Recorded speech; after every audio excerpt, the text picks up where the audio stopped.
बिहार में है तो बिहार में आप देखिए कितनी सारी पॉलिटिकल पार्टी है, beat Bhajpa, beat RJD, beat JDU और जो भी माइनर पार्टी है। लेकिन आप देखिए कि सारी पार्टी ने खाली बड़े बड़े वादे किए। प्रशांत जी का आप स्टार्टिंग से देखिए, जितने उनने पद यात्रा की है, जितने भी उनने ब्लॉक में किया, जितना भी उनने प्रखंड में किया, 12,000 गाँवों को उनने जोड़ा। आप प्रशांत जी के जितने भी यूट्यूब, आजकल तो सोशल मीडिया का ज़माना है, तो आप यूट्यूब जाके उनके कुछ कुछ क्लिप्स देखिए। इंस्टाग्राम पे हैं तो आप जन स्वराज का जो ऑफिशियल पेज पे जाके क्लिप्स देखिए। वो ये नहीं बोलते हैं कि मेरा सोल मकसद है चुनाव लड़ना, चुनाव जिताना, बिहार सरकार में आना, बिहार सरकार फॉर्म करना। उनका ये मकसद है कि बिहार जो हमारे बीमारू राज्य में शामिल है, उनसे उसको ऊपर उठा के लाना। उन्होंने, उनको मंत्री पद मिल गया, उन्होंने इस बांकीपुर की जनता के लिए क्या किया? आप हैं निष्कर्ष भारत के साथ और मैं हूं मनोज चतुर्वेदी। देखिए, अभी हम प्रशांत किशोर अपना एक जो कार्यशाला कर रहे हैं, अंदर तमाम जिलों के बिहार के जो उनके प्रभारी लोग हैं वो पहुंचे हुए हैं। प्रशांत किशोर उन्हें संबोधित कर रहे हैं, लेकिन बांकीपुर के कुछ कार्यकर्ता से लोग हमारे साथ हैं। और जब ऑफ द कैमरे बात हो रही थी तो इन्होंने कहा कि हम नितिन नवीन को इस बार निश्चित तौर पर हरा देंगे। ये तो वक्त बताएगा 2025 में कि नितिन नवीन को कितना हरा पाते हैं, लेकिन प्रशांत किशोर का निश्चित तौर पर एक दावा रहता है कि जिसके पीछे हाथ हमने रख दिया उसे कभी हारने नहीं देते हैं। अब देखना होगा कि बांकीपुर में जो वर्चस्व की लड़ाई लाला वर्सेस दूसरी चलती है, वो कितनी सक्सेस इस बार होगी, या कहीं दूसरे बिरादरी के लोगों का इस पर आधिपत्य हो गया बांकीपुर सीट पे, क्योंकि करीब करीब 6 टर्म से उसी परिवार में ये सीट है। क्या नाम है सर? मेरा नाम अनमोल चौहान हुआ। अनमोल जी, कौन सा पद है बांकीपुर का? बांकीपुर विधानसभा में प्रभारी हूँ मैं। आखिर प्रशांत किशोर का जनसुराज चुनने का कारण क्या पड़ा? देश में इतनी बड़ी बड़ी पार्टियां पड़ी हैं।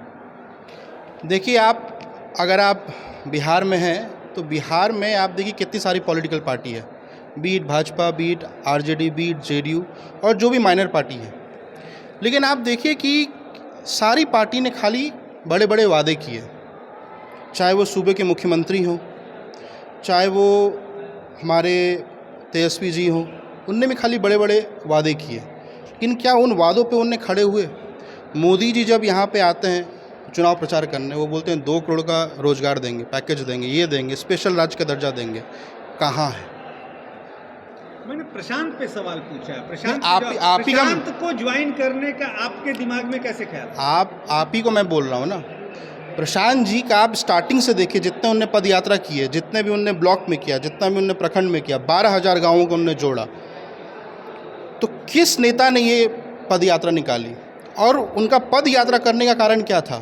कि आम नागरिकों को, जो दलित हैं, जो पिछड़े वर्ग के हैं, जो गाँव देहात में रहते हैं, उनको जो अपने राइट्स हैं, उनके जो संवैधानिक राइट्स हैं, उनसे उनको जो वंचित रखा गया बिहार सरकार ने या केंद्र सरकार ने, उनसे उनको अवगत करवाना।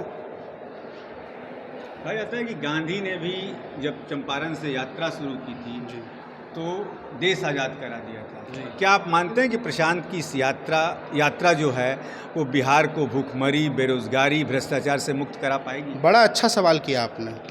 मैं वेट ही कर रहा था कि आप ये सवाल मुझसे पूछे। आप देखिए कि प्रशांत जी का मैं तो सारे आपके जितने भी सारे दर्शक हैं, मैं सबको बोलूँगा कि आप सारे नेताओं के भाषण सुनिए। आप प्रशांत जी के जितने भी यूट्यूब, आजकल तो सोशल मीडिया का ज़माना है, तो आप यूट्यूब जाके उनके कुछ कुछ क्लिप्स देखिए। इंस्टाग्राम पे हैं तो आप जन स्वराज का जो ऑफिशियल पेज पे जाके क्लिप्स देखिए। वो ये नहीं बोलते हैं कि मेरा सोल मकसद है चुनाव लड़ना, चुनाव जिताना, बिहार सरकार में आना, बिहार सरकार फॉर्म करना। उनका ये मकसद है कि बिहार जो हमारे बीमारू राज्य में शामिल है, उनसे उसको ऊपर उठा के लाना। बिहार में इतनी ज़्यादा क्या नाम है, रोज़गार पैदा करने की पॉसिबिलिटीज़ है। आप इंडस्ट्रीज़ खोल सकते हैं, फैक्ट्रीज़ खोल सकते हैं। तो इस पे कोई नेता क्यों नहीं बात करता? एकमात्र ऐसे अभी जो बिहार में नेता हैं, जो प्रशांत किशोर जी हैं, वो क्या बोलते हैं? एजुकेशन पे फोकस होना चाहिए। कोई नेता एजुकेशन पे फोकस क्यों नहीं करना चाहता? क्योंकि उनको पता है कि जैसे ही हम लोग बिहार की जनता को एजुकेशन की तरफ मोड़ देंगे तो वो अपने जो भी उनके पास जो संविधान, आप बोलने दीजिए, जो भी उनके पास नहीं, जाति, देखिए हम लोग जातिवादी नहीं करते हैं। हम लोग आज एक भी हम आपके न्यूज़ चैनल को चैलेंज देना चाहते हैं कि एक भी क्लिप उठा के दिखा दीजिए हमें प्रशांत जी का जिनमें उन्होंने कोई भी जातिवादी टिप्पणी की है। उनकी सारी टिप्पणी, उनकी जो केंद्र, उनका जो बिंदु रहता है वो होता है एजुकेशन, एम्प्लॉयमेंट, महंगाई दूर करना, बेरोजगारी दूर करना। और ये नहीं खाली बोल देते हैं, जो आम नेता हैं जो खाली बोल देते हैं कि दूर कर देंगे, वो बोलते हैं कैसे दूर करेंगे। उनके पास पूरा रोड मैप तैयार है। अगर अंतिम सवाल एक आपसे ले लेते हैं, लंबा खिंच जाएगी बस। अन्ना हजारे ने अरविंद केजरीवाल को आगे किया, क्या कहीं आने वाले भविष्य में यदि सत्ता बिहार की मिलती है जनसुराज को, तो कहीं प्रशांत किशोर का हाल भी तो अन्ना हजारे के जैसा नहीं होगा? प्रशांत जी अगर उनको ये जोड़ तोड़ की राजनीति करनी होती तो ये जनसुराज का मुहिम, अभी ये पार्टी नहीं है, मैं आपको बताना चाहूँगा, पार्टी नहीं है, पार्टी 2 अक्टूबर बनेगी, अभी ये मुहिम है।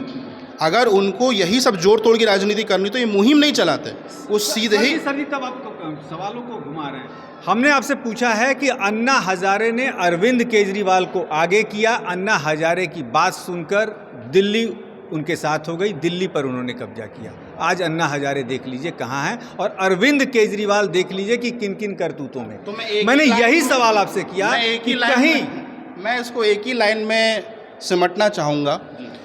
प्रशांत जी का कोई ऐसा मोटिव नहीं है कि हमारा सिर्फ और सिर्फ एकमात्र सरकार बनाना है। उनका एकमात्र गोल है बिहार का डेवलपमेंट करना। जो आप आम आदमी पार्टी की बात कर रहे हैं, उनका एकमात्र गोल था कि कैसे भी दिल्ली सरकार को हटाकर सरकार बनाना। दोनों में डिफरेंस है, there is a difference of an ideology, ideological differences है। एक तरफ आम आदमी पार्टी या जो भी केंद्र शासित पार्टी है, 2025 में नितिन नवीन को हराने की परिस्थिति में बांकीपुर 2025 में नितिन नवीन को 1 लाख वोट से हराने जा रहा है। ये मेरा आप वादा समझिए या कुछ समझिए। बांकीपुर अगले 6 महीना में साथ और कार्यकर्ता क्या हरा पाएंगे नितिन नवीन को?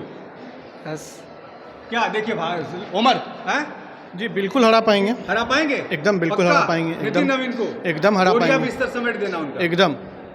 अरे उन्होंने, उनको मंत्री पद मिल गया, उन्होंने इस बांकीपुर की जनता के लिए क्या किया, हम ये पूछना चाहते हैं। मीडिया को तो सारा चीज़ पता है, बांकीपुर की जनता के लिए क्या किया? उन्होंने रोज़गार दिया, उन्होंने स्कूलों में जाके देखा कि कैसे स्कूल चल रहा है, कैसे लोगों को समस्या, क्या क्या समस्याओं पे कुछ ध्यान दे रहे हैं? कोई ध्यान। चलिए, तो नितिन नवीन को जिस वोट बैंक पे उनको गरूर है, शायद वही वोट बैंक जो है 2025 के विधानसभा में उनसे छिटकने वाला है। कुछ मुट्ठी भर ही लोग हैं, लेकिन कहा जाता है मुट्ठी भर ही जब लोग कुछ चलते हैं तो कारवां बन जाएगा, और निश्चित तौर पर कुछ ना कुछ 2025 में बिहार में तो बदलाव आएगा ही। मनोज चतुर्वेदी, पटना।